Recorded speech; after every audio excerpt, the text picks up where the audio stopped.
Hello, everyone, and welcome to this week's session. I am Kiri Honey, and we are talking about the 10 reasons why you should rethink your priorities. There are three specific areas that we're going to cover today. So, we're going to talk about 10 common reasons why you might struggle to prioritize yourself. 10 common reasons why you might struggle to prioritize your partner, and then some strategies to help you overcome these challenges.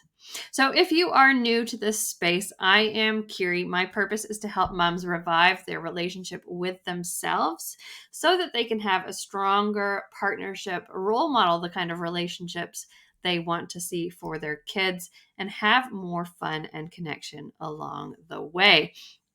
My vision is that mothers are the foundation, the rock, the glue, the cement that holds our families, our communities, our societies together. So the ripple effect that comes from having a well looked after mother is massive. So mothers need to thrive in order for their children to thrive and their relationships to be successful. All right, let's get stuck in. 10 common reasons why you might struggle to prioritize yourself. Number one, cultural expectations.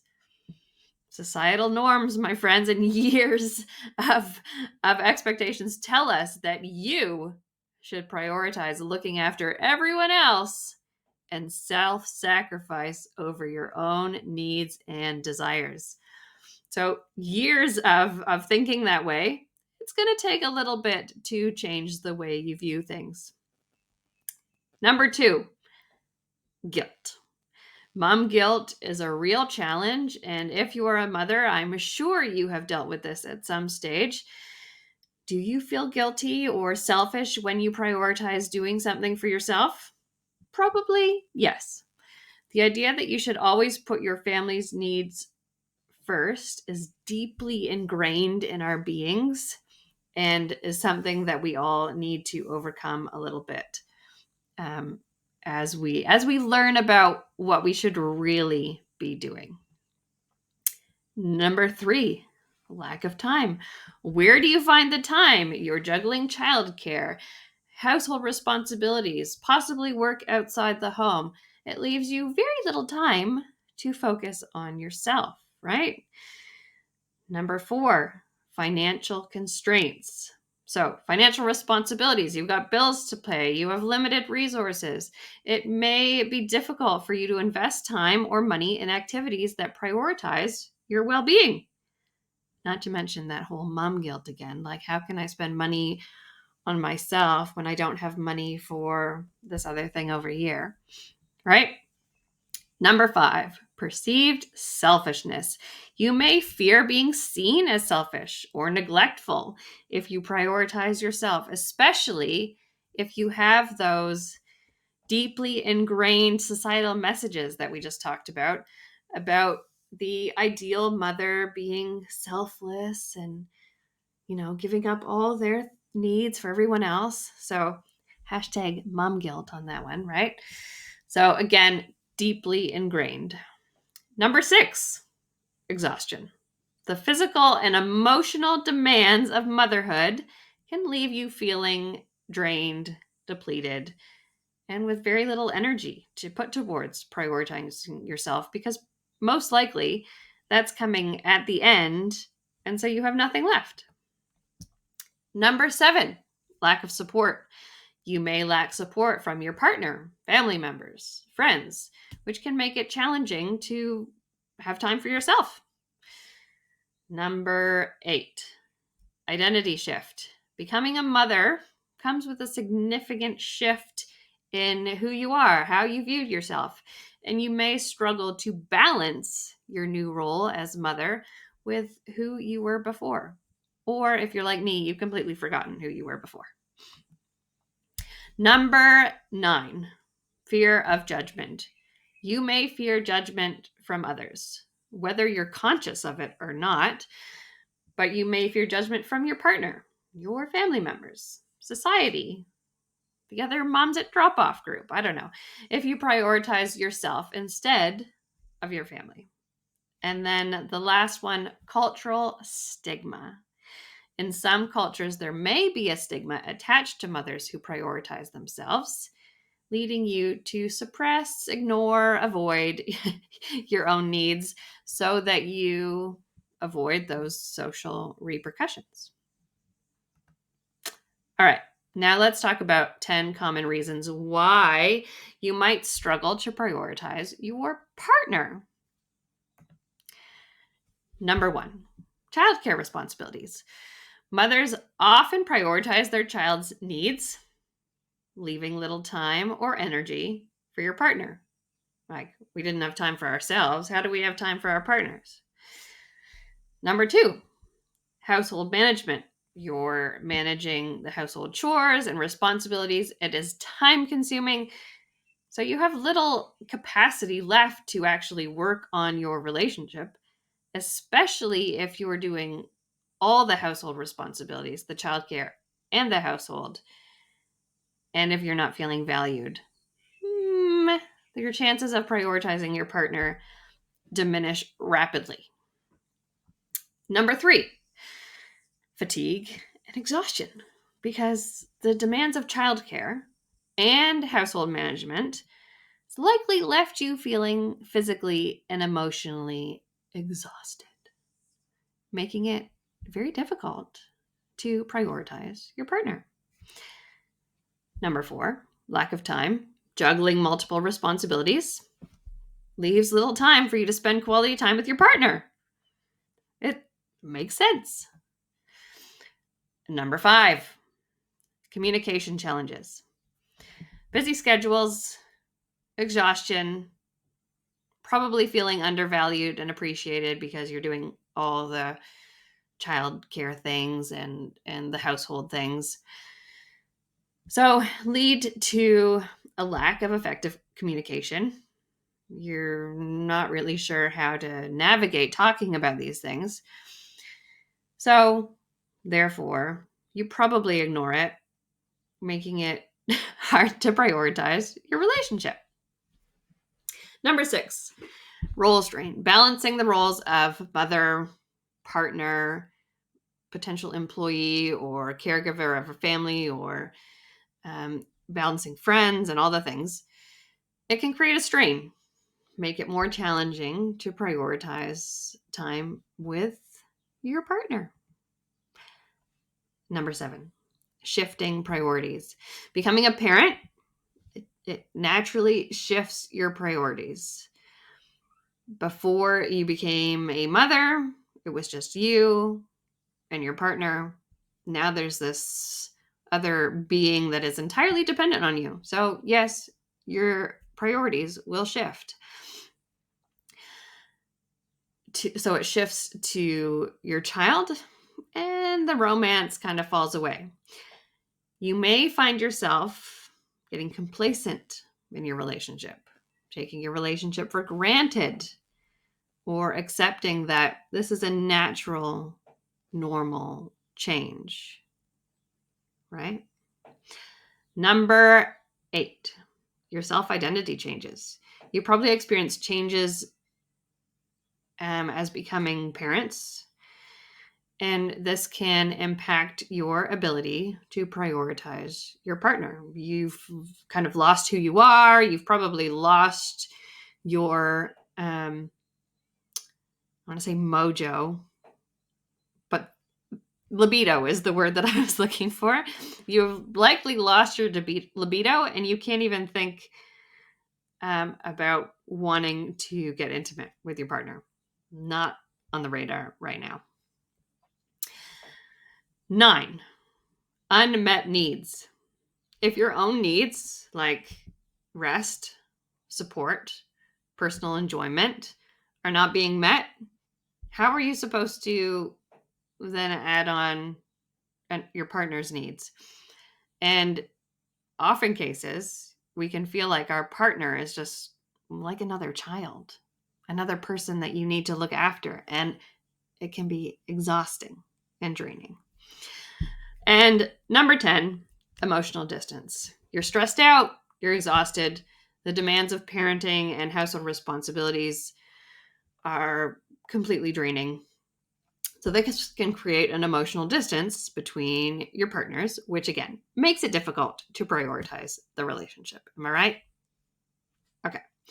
So let's talk about strategies to help you overcome these challenges.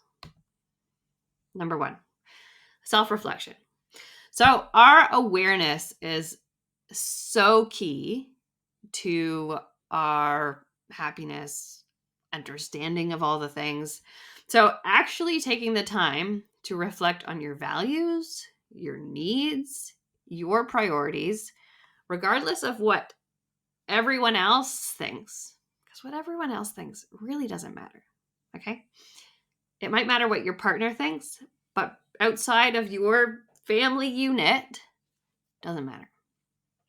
Understanding what truly matters to you can help you make more intentional decisions about where to focus your time and energy and what actually matters. Communication. Open and honest communication with your partner, with family members, your support network is crucial. Express your needs and concerns. Obviously, you need to be aware of them first. Work together to find solutions that prioritize both you and your partnership, because you need both. You need a balance. You can't just throw all your energy into your partner. You need to be in a self-contained happy unit yourself before you can have a happy unit together. Boundaries. Boundaries to protect your time and your energy. Imagine like an egg that's protecting you from others. Okay? So being clear on what's important to you, your values, what you're going to do, how you're going to do it. Okay? And then saying no to things that don't fit. Okay? So this could be saying no to non-essential commitments. It could be delegating tasks, realizing that you don't have to do all the things, that even though you like it done this way, it's perfectly fine for someone to do it this way, and you can accept that they are helping, and that is what their helping looks like. It can also mean carving out dedicated time, so looking at your schedule and actually setting time aside for self-care and relationship building, making it into a set meeting, right? A time that is important that you actually commit to. Okay. Time management. Effective time management skills to maximize your productivity and create space for activities that are important to you. So it means going back to boundaries, having clear set times for things so that you know it's getting done, so that you no longer stress about when you're going to do it. Okay. So this could be creating schedules, prioritizing tasks, minimizing distractions. Okay. Self-care. Prioritizing self-care. One, it's like the most important thing. But nurturing your physical, emotional, and mental well-being. So, where can you fit in exercise? Making sure you're getting enough sleep, taking time to be present and mindful, meditate, hobbies, activities that bring you joy. So this is the entire purpose of why I've created permission to play sessions and why I'm now running play with paint sessions in person, because prioritizing your joy and having fun, Isn't that the whole reason we live? Do we not want more of that in our lives? More joy, more fun, more play? As we get older, we all remember how it was as a kid, but we don't prioritize it. Why? I don't know, but I'm trying to do more of it. Okay. Seeking support. Don't hesitate to ask for help. Help does not mean you are broken. Help does not mean there's anything wrong with you. Help simply means that you want things to be different, that you're tired of doing it the way that you've always done it. You are tired of struggling. Asking for help means you are strong, means you are committed to doing something differently. You are committed to having a life that you love, that you are excited to show up for. There is nothing wrong with that.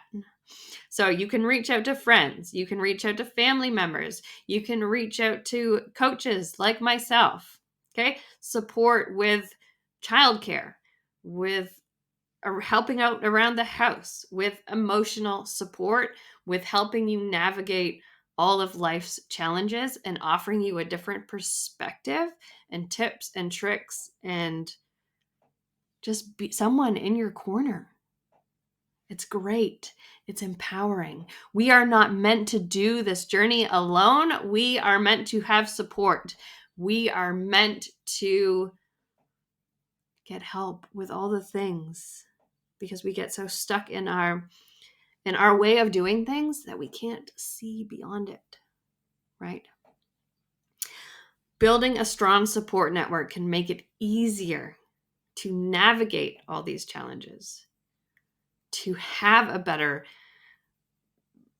relationship with yourself and your spouse, right? I can't emphasize this importance enough. Quality time with your partner.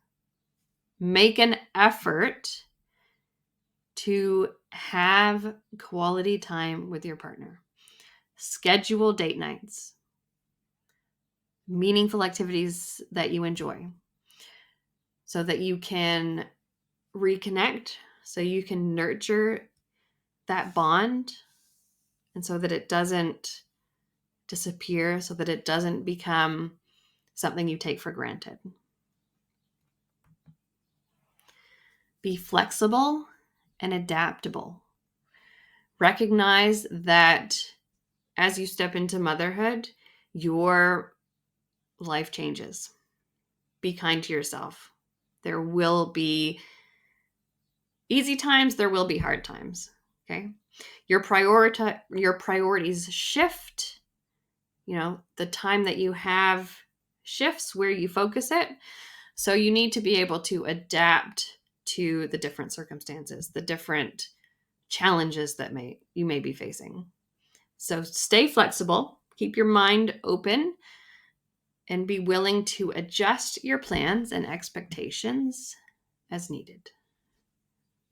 Flowing a little bit more. Be kind to yourself. Be compassionate. Recognize that it's okay to prioritize your needs and your well-being. This is a saying that I hear all the time. You can't pour from an empty cup. Okay? But so many of us, we try to.